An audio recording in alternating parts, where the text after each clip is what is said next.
آئیے تفسیر دیکھتے ہیں. یہ آیت نمبر 13 ہے. وَاضْرِبْ لَهُمْ مَثَلًا أَصْحَابَ الْقَرْيَةِ إِذْ جَاءَهَا الْمُرْسَلُونَ، اور ان کے لیے اب بستی والوں کی مثال بیان کریں جب ان کے پاس رسول آئے. اللہ تعالیٰ نے عبرت حاصل کرنے کے لیے رسولوں کی مثال دینے کی بات کی ہے کہ آپ بستی والوں کی مثال بیان کریں. رسولوں کو جھٹلانے والوں کے واقعات سے عبرت حاصل کرو. وَاضْرِبْ لَهُمْ مَثَلًا أَصْحَابَ الْقَرْيَةِ، اور ان کے لیے آپ بستی والوں کی مثال بیان کریں جنہوں نے رسولوں کی دعوت کو جھٹلایا. بستی والوں کی مثال کس کے لیے دی گئی ہے؟ اہل مکہ کے لیے، کہ جیسے آپ کے پاس محمد صلی اللہ علیہ وسلم آئے ہیں تو آپ پہلے رسول نہیں ہیں. یہ سلسلہ رسالت انوکھا نہیں ہے، قدیم سلسلہ ہے. آپ سے پہلے بھی رسول آتے رہے. تو یہ ایسی بستی والوں کی مثال ہے جنہوں نے رسولوں کو جھٹلایا.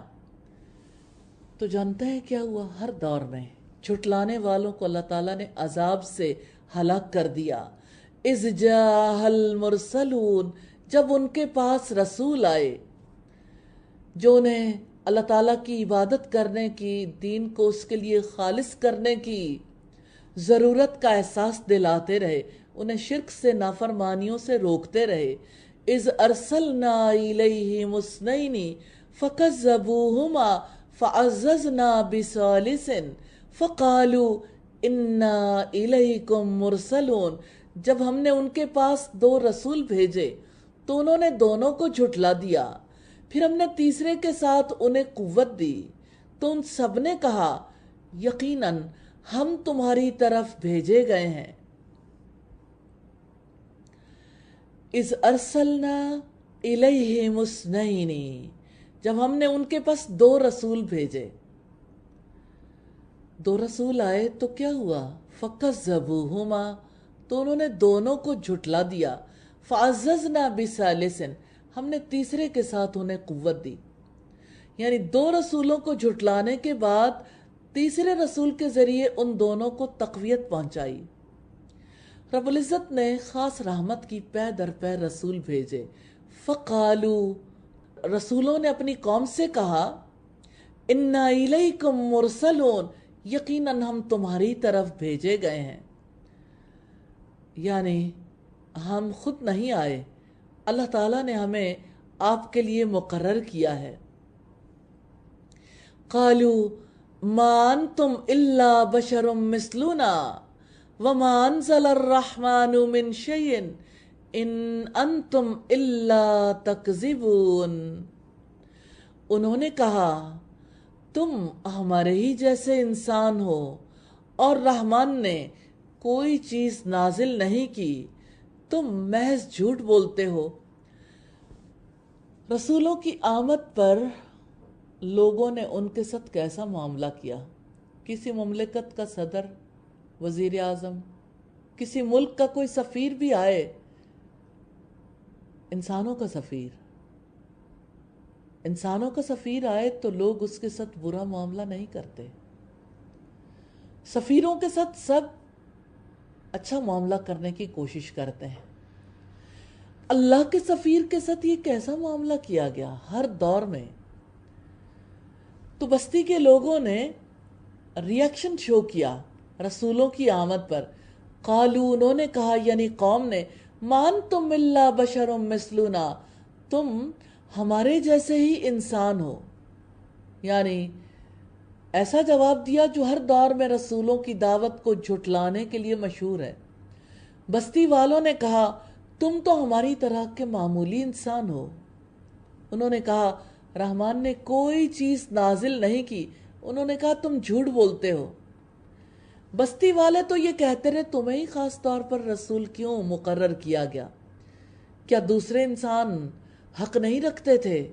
سارے انسانوں کو چھوڑ کر صرف تمہیں کو رسول منتخب کر لیا گیا. ان کا خیال یہ تھا کہ رسول انسانوں میں سے نہیں ہو سکتے. تو ہر دور میں لوگ انسان کے رسول بن جانے کی رسول بن جانے کے معاملے کو فضیلت والا معاملہ نہیں سمجھتے، مطمئن نہیں ہوتے تھے، کیسے ہو سکتا ہے کوئی انسان بھی اور رسول بھی ہو۔ وَمَا أَنزَلَ الرَّحْمَنُ مِن شَيْءٍ، اور رحمان نے کوئی چیز نازل نہیں کی، نہ وحی آئی نہ رسول بھیجا، نعوذ باللہ۔ ان انتم الا تکذبون، تم محض جھوٹ بولتے ہو یعنی رسالت کے بارے میں۔ قالوا ربنا یعلم انا الیکم لمرسلون، انہوں نے کہا ہمارا رب جانتا ہے کہ بلا شبہ ہم ضرور تمہاری طرف بھیجے گئے ہیں۔ رسولوں نے اطمینان اور اعتماد سے جواب دیا، تم نہیں جانتے کوئی بات نہیں، اللہ تعالیٰ جانتا ہے، جس نے بھیجا اسے خبر ہے کہ ہم تمہارے پاس بھیجے گئے ہیں۔ یعنی اگر ہم جھوٹ بولتے تو جہانوں کا بادشاہ ہم سے سخت انتقام لیتا، لیکن اگر وہ ہماری عزت افزائی کر رہا ہے اور ہمیں تم پر غلبہ عطا کر رہا ہے، عنقریب تمہیں پتہ چل جائے گا کس کا انجام بہتر ہوتا ہے اور کس کا انجام عبرت والا ہوتا ہے۔ وَمَا عَلَيْنَا إِلَّا الْبَلَاغُ الْمُبِينُ، اور ہم پر ذمہ داری نہیں ہے مگر صاف صاف پہنچا دینا۔ رسولوں کا کام تو صرف صاف صاف پہنچا دینا ہے۔ وَمَا عَلَيْنَا، اور ہم پر ذمہ داری نہیں ہے۔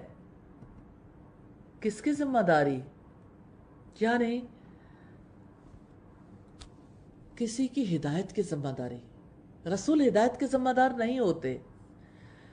پھر رسول کا کام کیا ہوتا ہے؟ الا البلاغ المبین، صاف صاف پہنچا دینا، یعنی اللہ تعالیٰ کا پیغام پہنچایا تو ہمارا فرض ادا ہو گیا۔ اگر تم اطاعت کرو گے تمہیں دنیا میں سعادت نصیب ہوگی، سرکشی کرو گے تو نتیجہ سامنے آ جائے گا۔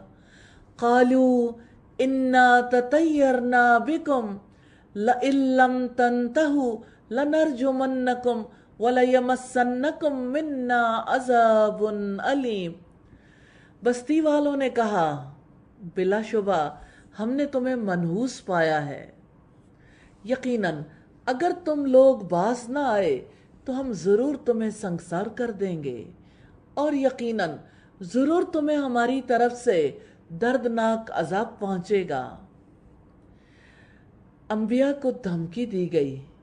قالو، بستی والوں نے رسولوں سے کہا انا تطیرنا بکم، بلا شبہ ہم نے تمہیں منحوس پایا ہے، یعنی اگر ہمارے ساتھ کوئی برا معاملہ ہوگا تمہاری نحوست کی وجہ سے، تم سے ہمیں شر کے سوا کچھ نہیں ملا۔ منحوس سمجھنا، برا شگون لینا شرک میں سے ہے۔ سیدنا ابو ہریرہ بیان کرتے رسول اللہ نے فرمایا کوئی بیماری متعدی نہیں، بدشگونی کوئی چیز نہیں، الو کی نحوست کوئی چیز نہیں، سفر کی نحوست کوئی چیز نہیں، یہ محض وہم ہے۔ مسلم کی 5788 نمبر روایت۔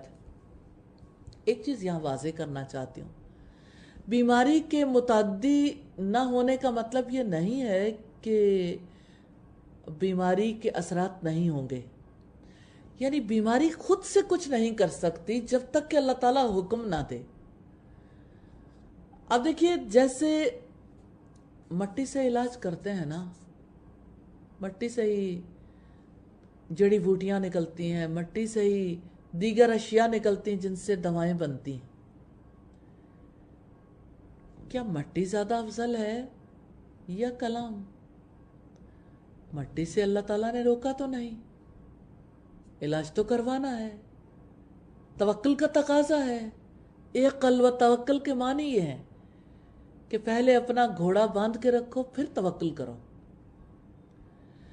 لیکن بات یہ ہے کہ کوئی اگر یہ سمجھے کہ ایک وائرس میں پاور ہے جس کا نام کورونا ہے تو اس کے اندر ذاتی پاور نہیں ہے۔ بینگ اے مسلم یہ ہمارا عقیدہ ہے کہ کسی چیز کے اندر کوئی پاور خود سے نہیں ہوتی، ہوتا وہی ہے جو اللہ تعالیٰ چاہتا ہے۔ تو یہ عجیب ترین بات ہے کہ اس شخص کو جو ان کے پاس جلیل ترین نعمت لے کر آئے، یعنی جس سے اللہ تعالیٰ بندوں کو نوازتا ہے ان کو وہ بلند ترین اکرام عطا کرے. جو اللہ تعالیٰ اپنے بندوں کو عطا کرتا ہے اور وہ اسی چیز کے ضرورت مند ہوں، ان کے بارے میں یہ کہا جائے وہ شر لے کر آیا ہے، جس نے ان کے شر میں اضافہ کر دیا ہے، وہ اس کو نحوست خیال کریں. یعنی سوچے تو صحیح، رسول کو نحوست سمجھتے ہیں. کتنی عجیب بات ہے.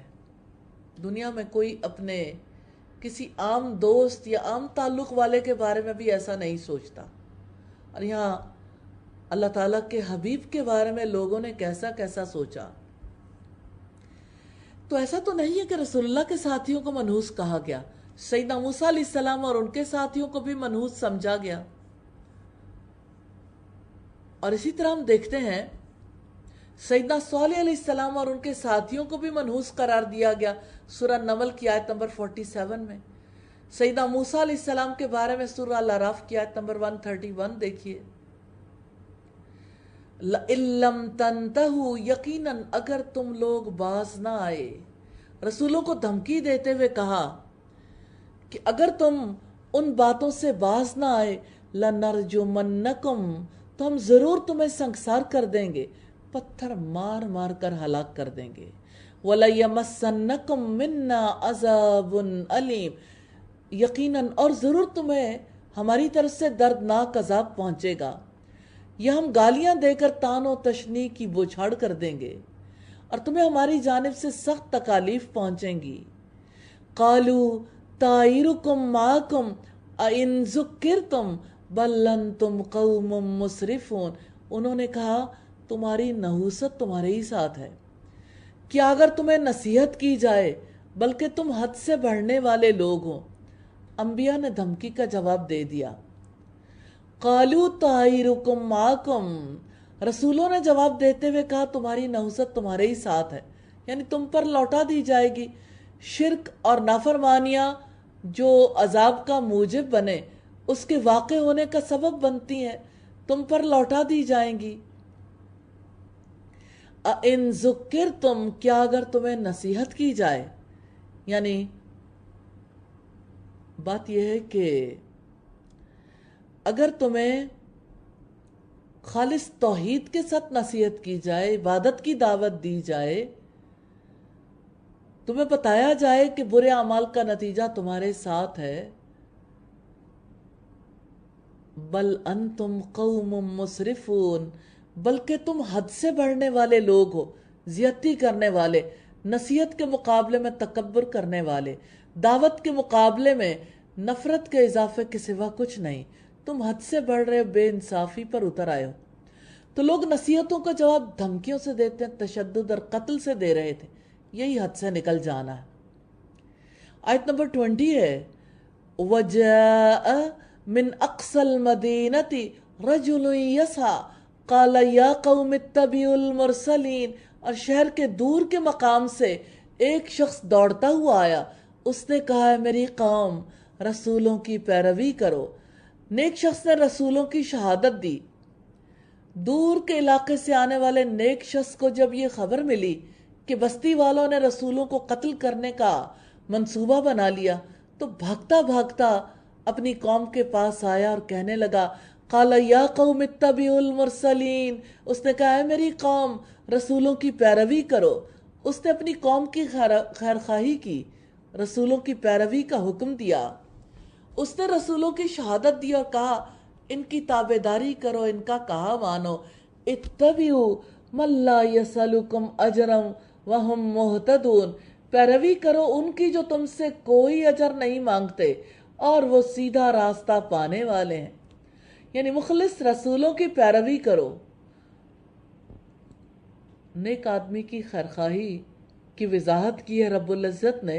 اتبعوا من لا یسألکم اجرا، پیروی کرو ان کی جو تم سے اجر نہیں مانگتے. یہ نیک آدمی کی خصوصیت ہے. اور اس شخص نے جو دور کے علاقے سے آیا تھا، اس نے کہا کہ آپ ان کی پیروی کر لو، یہ خیرخواہ ہیں، تم سے اجرت نہیں مانگتے. وہم مہتدون، اور وہ سیدھا راستہ پانے والے ہیں.